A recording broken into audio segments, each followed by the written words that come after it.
Hey everyone, welcome to my channel. Today we're going to be showing a Rajma recipe. Please go ahead and like, comment, share, subscribe to my channel if you do like the video.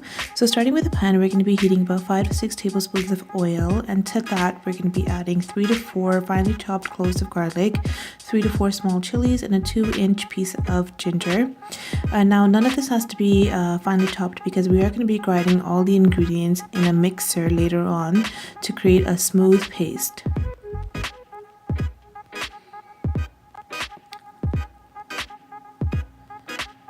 Once the ginger, garlic, and chilies have been frying or spluttering in the oil for a few minutes, we are going to be adding about 2 to 3 medium-sized coarsely chopped onions, red onions, to this. Again, none of this has to be finely chopped because we are going to be grinding it in a mixer later on.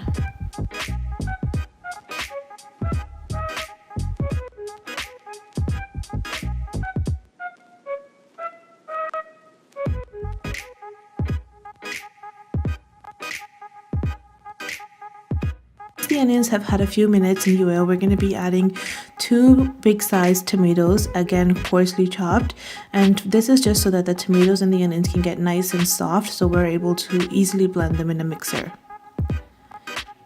We're going to be leaving the onions and tomatoes and the ginger, garlic, chilies with the lid on for about 5 to 6 minutes so that they can get into a very mushy kind of consistency. Now to this I've added about 3 or 4 big spoons of water just to get the pan to deglaze a little bit. As you can see, I'm just on the side mashing some of the tomato pieces so that it's a little bit easier to grind them in the mixer. I'm adding here 1 tablespoon of coriander and cumin powder, 1 tablespoon of Rajma powder, and about 2 to 3 spoons of water just to deglaze the pan.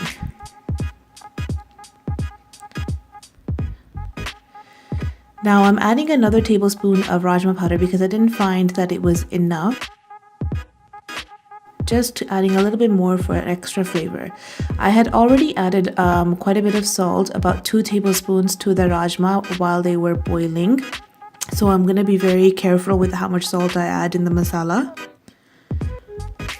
I'm going to be turning off the stove here, and I'm going to be leaving the mixture to completely cool before I go ahead and put it into the mixer to blend. Now I did add a pinch of cinnamon just for an extra kick in the masala.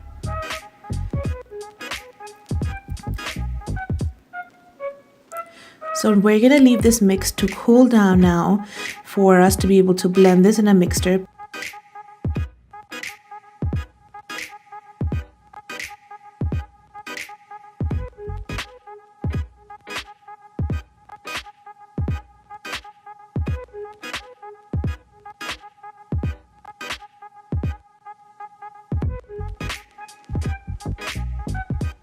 So here I'm just collecting it in the jar to go ahead and mix.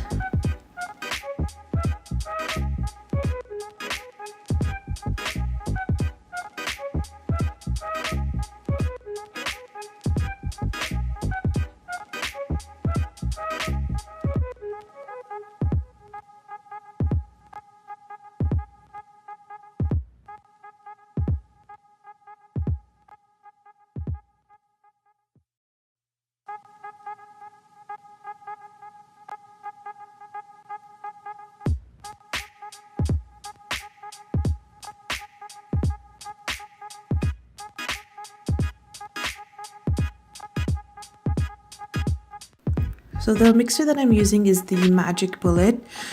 This works very well. I find that it makes the paste really smooth and really fine and exactly what I'm looking for.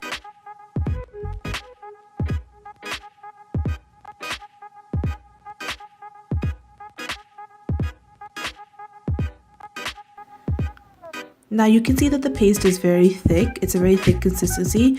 I am going to be adding a little bit of water to this to make it a little bit more loose and runny.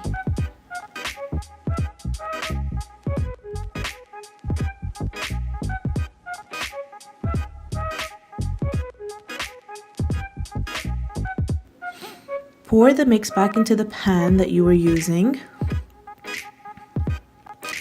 I'm just going to give it a quick stir and go ahead and add my Rajma.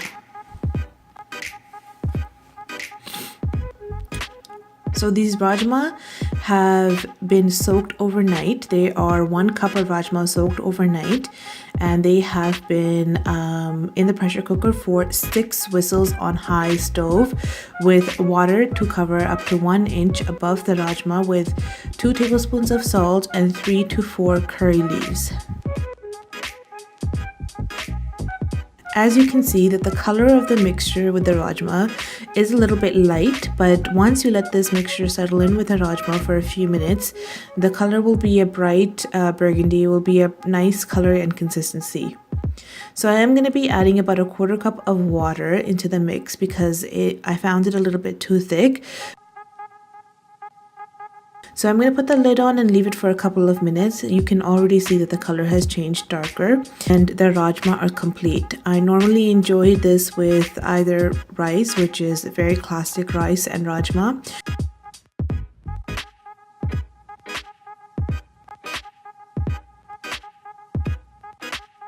Thank you for watching.